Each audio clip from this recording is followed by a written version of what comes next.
Shit changing, y'all. Shit really changing. It's happening real time before your eyes.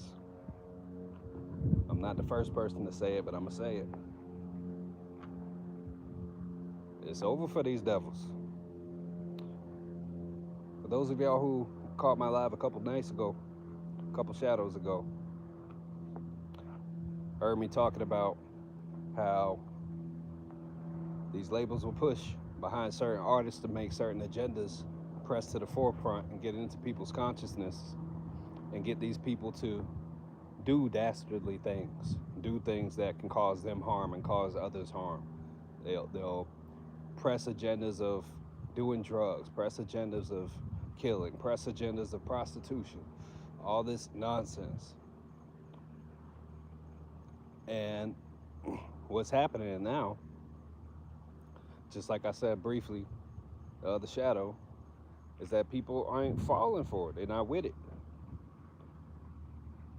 When's the last time you saw a new rapper pop up that actually really took things by storm?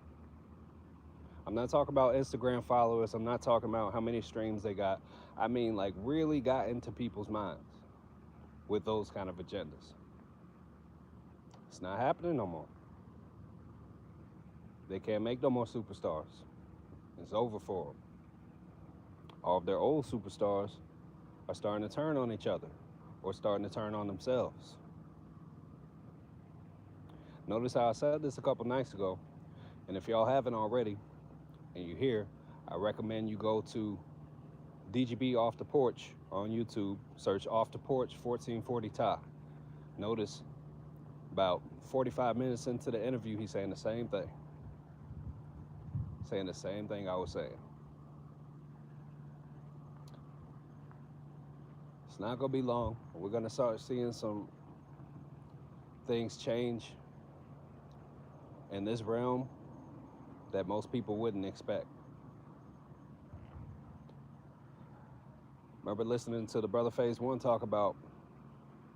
recently talk about how he had the conversation with Whack 100 on Clubhouse. And I remember this because I was there on Clubhouse, not physically present with him.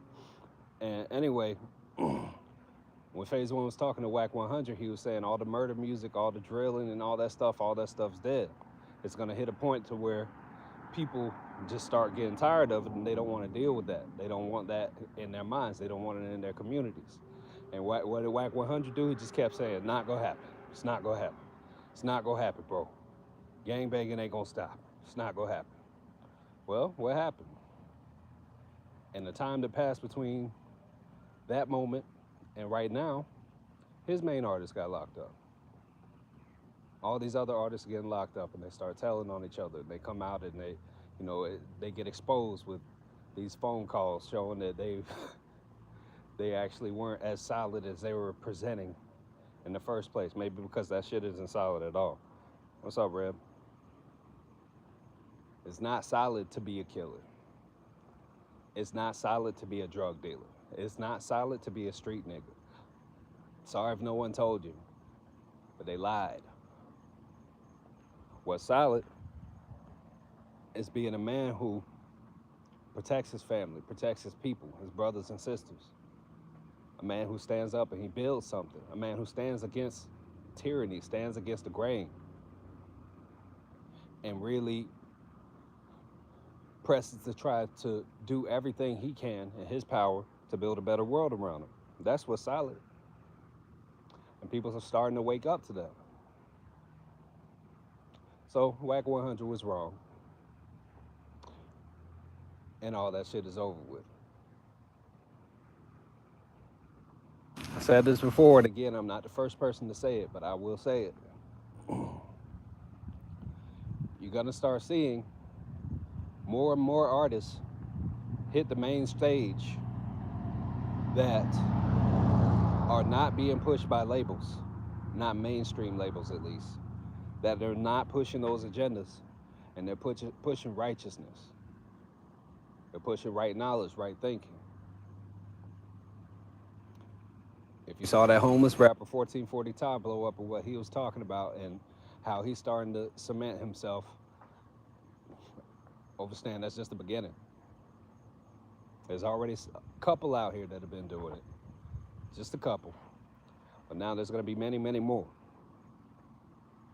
I'm not walking on my bed. I'm on the sidewalk. What are you talking about?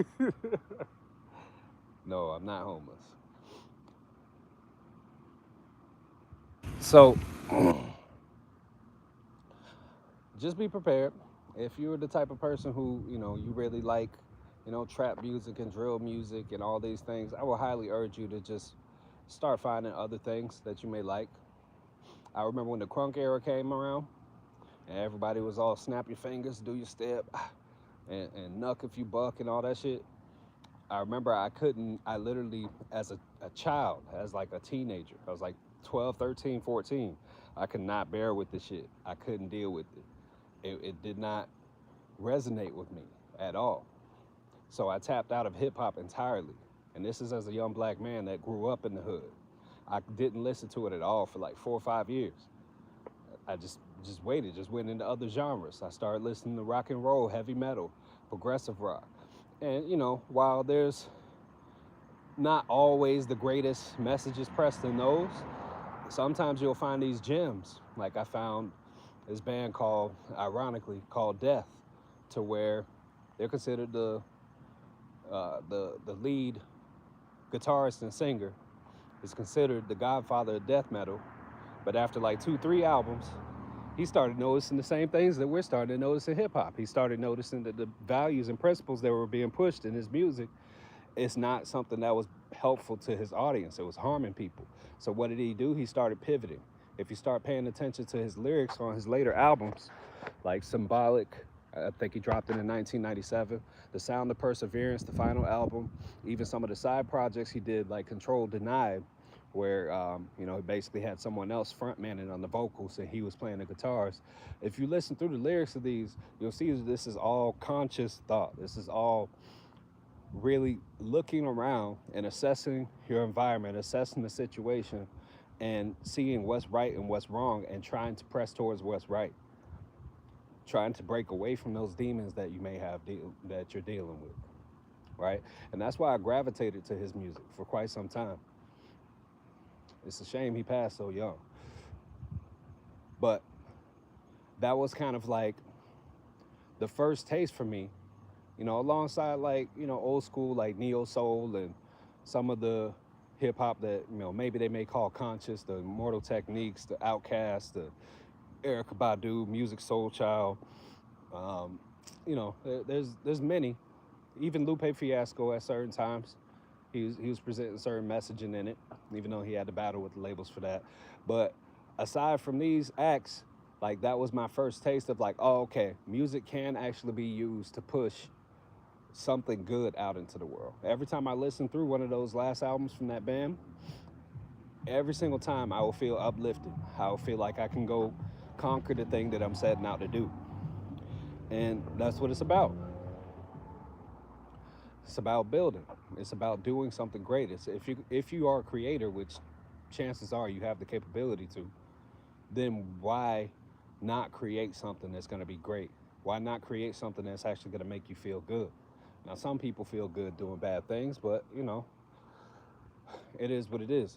That's just kind of the nature of things. For those of us who actually do care about our own lives and care about our experience here and care about our loved ones and care about our friends and care about our pets if you have them or whatever, those of us that are on that side, maybe it's not the best idea to listen to these frequencies and listen to these messages in music that is just going to tear you down. Same shit goes for like that whole sad boy rap era, like where basically they just brought punk rock into hip hop. People like Rod Wave and other people who are pushing just constant mourning in their music, which like I get it that sometimes people need that, they need to feel that resonance of it, but how are you gonna move forward from that? And then you saw Rod Wave say, I'm not gonna make any sad songs anymore, and now he's not really pushing music at all, because that was what the machine pushed him into doing. That was the lane that they gave him. So sometimes you have to go out in life as an artist, and I'm speaking, speaking for myself as an artist as well. I rap, Soul Risings in stores, myself, about 20 other artists now available. You can hit the link in the description or hit subscribe and check the link on my channel. 1440 Ties on there too, a couple times, and several other very, very talented artists. But one thing that I noticed just kind of on my path as an artist is that, okay, if I feel like I'm just saying the same things, like how I felt in like 2016, 2017, and the things I was saying wasn't really aligning with how I was living, and it wasn't really aligning with who I am as a man, well, maybe sometimes you got to put the pen down and then go out and live some life. Go out and do some things. Go out and build some things. Go out and pick up a skill. Go out and learn something. Go out and be around your loved ones and have experiences with them. I had to do that for a little bit, and then I was able to get back to the pen with a renewed fire.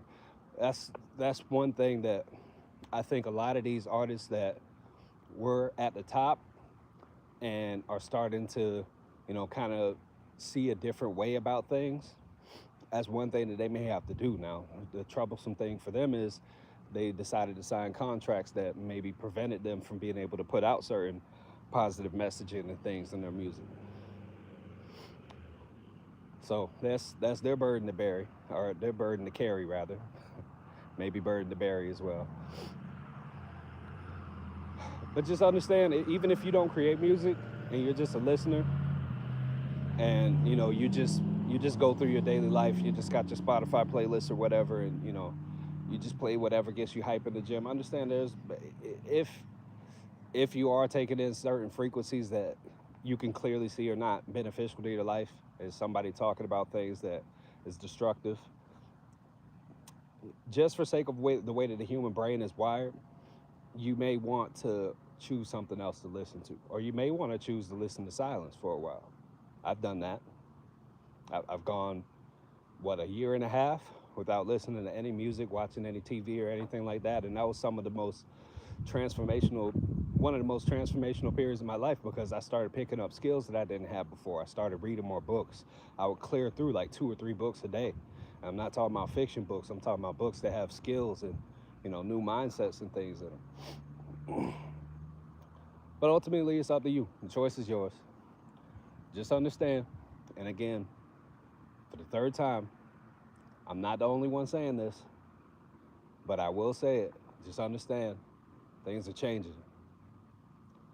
Those of you who are looking to walk towards the righteous path and walk on that path and stay on that path, just like myself, saying this as much to myself as anyone else, you may have some reflecting to do. You may want to look at what it actually is that you are here for on this earth plane. Look at what it is that you actually aspire to do and want to do on this earth plane, and ask yourself and be honest if you are actually doing the things that you need to do to get to that objective. Because we only got a limited amount of time. Nobody knows when the clock goes out. So we might as well make the most of it while we're here.